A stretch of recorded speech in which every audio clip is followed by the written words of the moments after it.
Hi friends, welcome to Deepika reviews. Lakshmi నివాసం upcoming ఎపిసోడ్లో ఏం జరగబోతుందో తెలుసుకోవాలనుకుంటున్నారా? అయితే ఛానల్ను సబ్స్క్రైబ్ చేసుకుని సపోర్ట్ చేయడం మర్చిపోకండి. ఏ లక్ష్మి, నా మనవరాలు కీర్తి పెళ్లి జరగకుండా అడ్డుకుంటే నీ కూతురి మెడలో తాళి తెగిద్ది అని బామ్మ లక్ష్మితో అంటూ ఉంటుంది. అమ్మా, మీకు దండం పెడతాను. లక్ష్మి తెలియక మాట్లాడింది. ఇంకొకసారి కీర్తి పెళ్లి విషయంలో లక్ష్మి జోక్యం చేసుకోదు. తులసి మెడలో తాలిని వదలండమ్మా అని చెప్పి సేనయ్య అంటూ ఉంటాడు. బామ్మ, తులసి మెడలో తాలి వదలమని చెప్తున్నాను కదా, వదులు అని చెప్పి సిద్ధు అంటూ ఉంటాడు. ఏ లక్ష్మి, బాగా గుర్తు పెట్టుకో. ఇక్కడికి వచ్చామా, పని పూర్తయిందా, వెళ్ళామా అన్నట్టే ఉండాలి. అంతేకాని అనవసరమైన విషయాల్లో తలదూర్చి మీ కూతురు జీవితం నాశనం అవ్వటానికి మీరే కారణం కావద్దు అని బామ్మ చెప్తూ ఉంటుంది. క్షమించండమ్మా అని చెప్పి లక్ష్మి అంటూ ఉంటుంది. లక్ష్మక్క, ఇలా రండి, ఇలా కూర్చోండి అని చెప్పి సిద్ధు అంటూ ఉంటాడు. అమ్మ, కీర్తి వదిన పెళ్లి జరగకుండా నేను ఆయన చూసుకుంటాము, మీరు కంగారు పడకండమ్మా అని చెప్పి తులసి లక్ష్మికి చెప్తూ ఉంటుంది.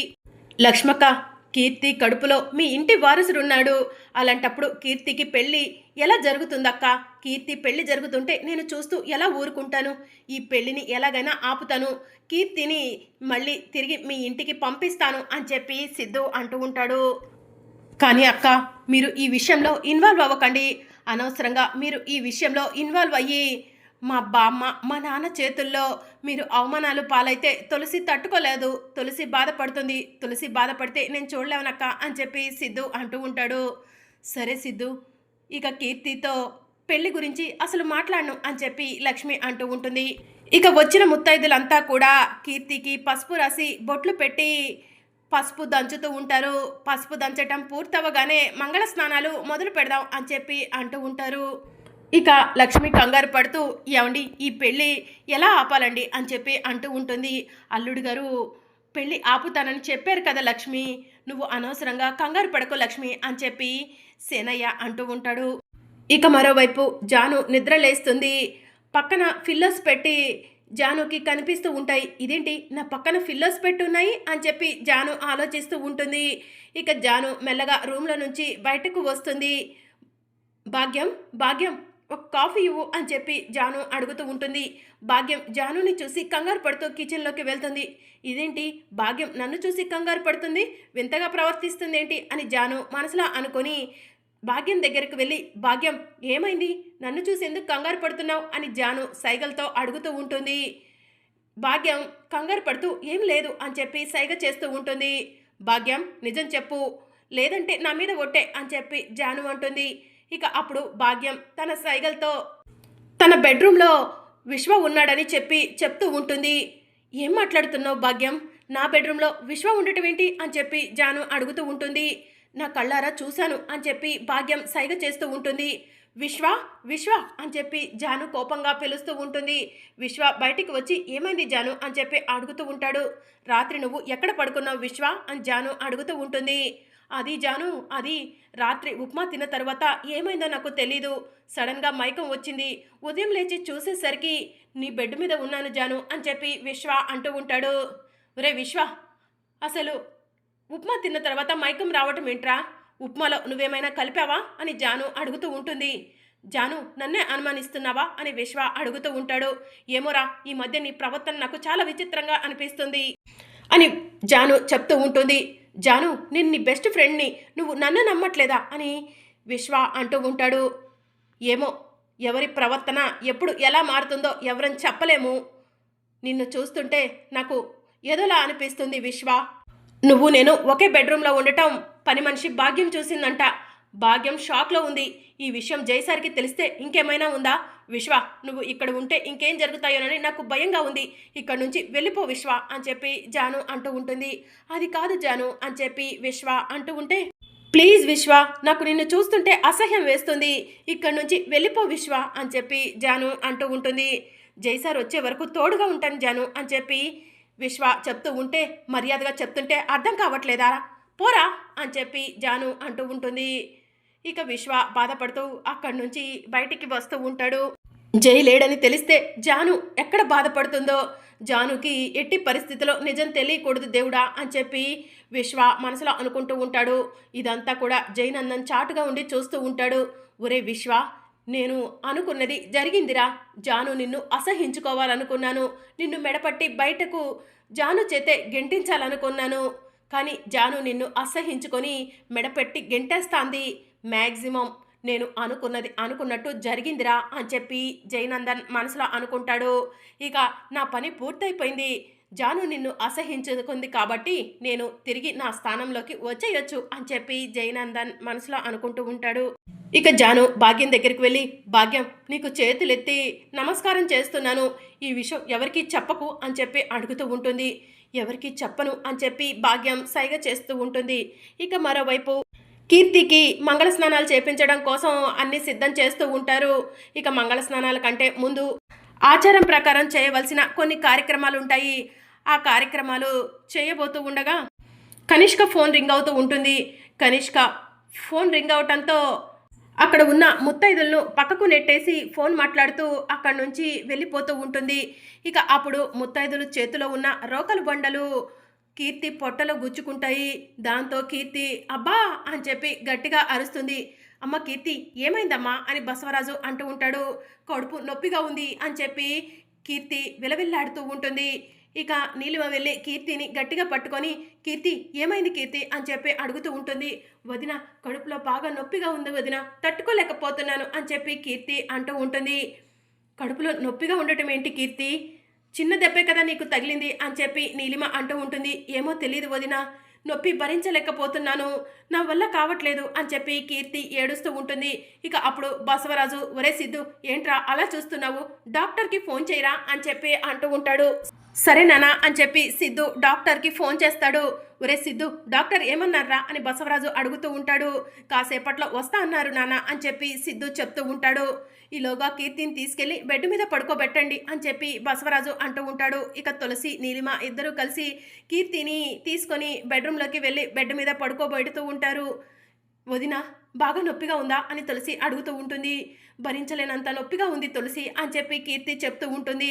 ఇక తులసి పరిగెత్తుకుంటూ బయటికి వస్తుంది. లక్ష్మి తులసిని చూసి అమ్మ తులసి మీ వదిన కడుపులో బిడ్డకేమైనా ప్రమాదం జరుగుంటుందా, అందుకే నొప్పితో విలవెల్లాడుతుందా అని చెప్పి లక్ష్మి అడుగుతూ ఉంటుంది. ఏమోనమ్మా నాకు కూడా అదే అర్థం కావట్లేదు, డాక్టర్ వస్తేనే ఏదన్నది తెలుస్తుంది అని చెప్పి తులసి అంటూ ఉంటుంది.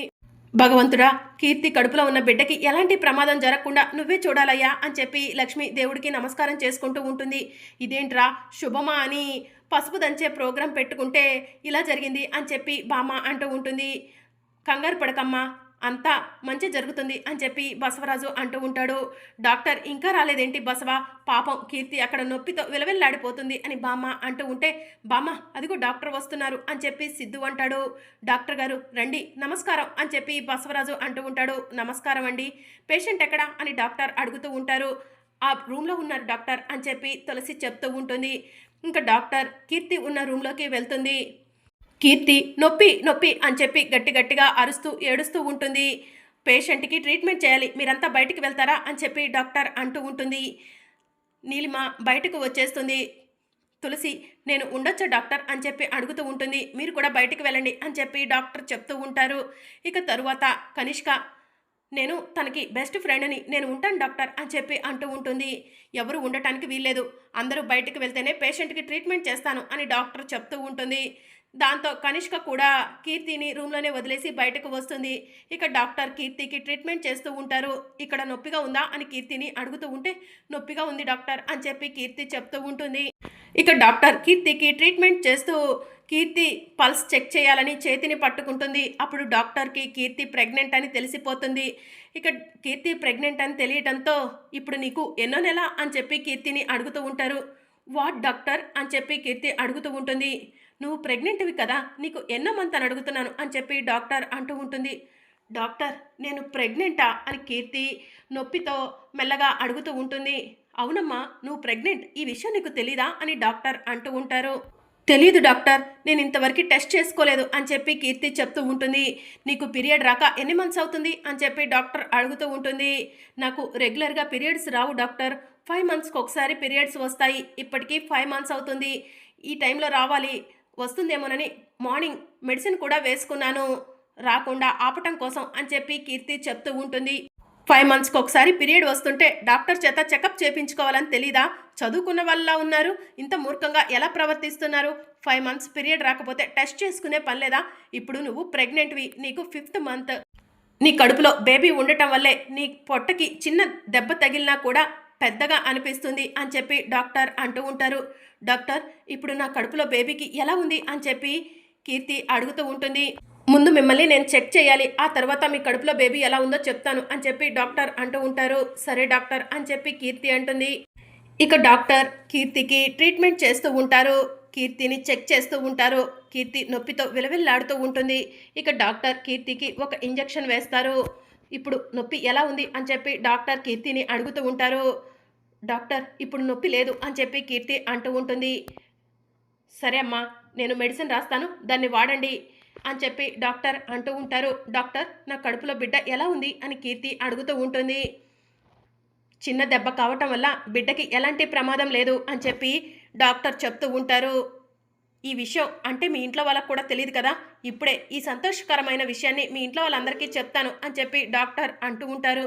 డాక్టర్, ప్లీజ్ ఈ విషయాన్ని ఎవరికీ చెప్పొద్దు అని చెప్పి కీర్తి అంటూ ఉంటుంది. అదేంటమ్మా అని చెప్పి డాక్టర్ అడుగుతూ ఉంటారు. డాక్టర్, రేపు నాకు మా కుటుంబ సభ్యులు పెళ్లి నిశ్చయించారు. రేపు పెళ్లి పెట్టుకొని ఈరోజు ప్రెగ్నెంట్ అని తెలిస్తే అందరూ నన్ను అసహించుకుంటారు, మా నాన్న పరువు పోతుంది. ప్లీజ్ డాక్టర్, ఈ విషయాన్ని ఎవరికీ చెప్పనని నాకు మాట ఇవ్వండి అని చెప్పి కీర్తి అంటూ ఉంటుంది. సరే అమ్మా, పరువుకు సంబంధించిన విషయం కాబట్టి నేను ఈ విషయాన్ని ఎవరితో చెప్పను అని చెప్పి డాక్టర్ అంటూ ఉంటారు. Thank you doctor, thank you so much అని చెప్పి కీర్తి అంటుంది. ఇక డాక్టర్ కీర్తికి మెడిసిన్ రాసిచ్చి బయటికి వెళ్తారు. డాక్టర్, మా కీర్తికి ఎలా ఉంది అని బసవరాజు అడుగుతూ ఉంటాడు. చిన్న దెబ్బే, భయపడాల్సిన అవసరం ఏం లేదు అని డాక్టర్ చెప్తూ ఉంటారు. మరి మా కీర్తి ఎందుకు నొప్పి నొప్పి అని అంతలా అరిచింది అని బామ్మ అడుగుతూ ఉంటుంది. తను చాలా సెన్సిటివ్ అనుకుంటా, చిన్న నొప్పిని కూడా తట్టుకోలేకపోయారు అని డాక్టర్ చెప్తూ ఉంటారు. థ్యాంక్ యూ డాక్టర్ అని బసవరాజు అంటూ ఉంటాడు. ఇక డాక్టర్ అక్కడి నుంచి వెళ్ళిపోగానే బసవరాజు కుటుంబ సభ్యులందరూ కలిసి కీర్తి రూమ్లోకి వెళ్తారు. అమ్మ కీర్తి ఇప్పుడు ఎలా ఉంది అని బసవరాజు అడుగుతూ ఉంటాడు. బానే ఉంది నాన్న అని చెప్పి కీర్తి చెప్తూ ఉంటుంది. సరే రామ్మ, ముత్తైదులంతా నీకోసం ఎదురు చూస్తున్నారు, దా వెళ్ళి అక్కడ కూర్చుంటే నీకు మంగళ స్నానాలు చేపిస్తారు అని చెప్పి బసవరాజు అంటూ ఉంటాడు. నానా, మీతో ఒక ముఖ్యమైన విషయం గురించి చెప్పాలి అని చెప్పి కీర్తి అంటుంది. ఏంటమ్మా అని బసవరాజు అడుగుతూ ఉంటాడు. ఈ పెళ్లి జరగదు నానా అని చెప్పి కీర్తి అంటుంది. అమ్మ కీర్తి, ఏం మాట్లాడుతున్నావు? పెళ్ళి ఎందుకు జరగదు అని బసవరాజు అంటూ ఉంటాడు. ప్లీజ్ నానా, ఎందుకు ఏంటి అని నన్ను ప్రశ్నించవద్దు, నేను ప్రస్తుతం ఈ పెళ్లి జరగదని మాత్రమే చెప్పగలను అని చెప్పి బసవరాజు అంటూ ఉంటాడు. అమ్మ కీర్తి, ఇప్పుడు పెళ్లి క్యాన్సిల్ చేస్తే పరువు పోతుందమ్మా అని చెప్పి బసవరాజు అంటూ ఉంటాడు.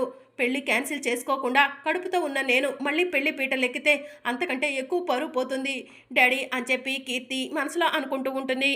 అమ్మ కీర్తి, ఏం ఆలోచిస్తున్నావు? ఈ లక్ష్మి వాళ్ళు నిన్ను మాయ చేశారా? ఈ తులసి ఏమైనా మాయ చేసిందా? అందుకే పెళ్లి వద్దంటున్నావా అని చెప్పి బామ్మ అంటూ ఉంటుంది. నాకు ఎవరు ఏం చెప్పలేదు, నా అంతటా నేనే నిర్ణయం తీసుకున్నాను, ఈ పెళ్లి జరగదు నానా అని చెప్పి కీర్తి అంటూ ఉంటుంది.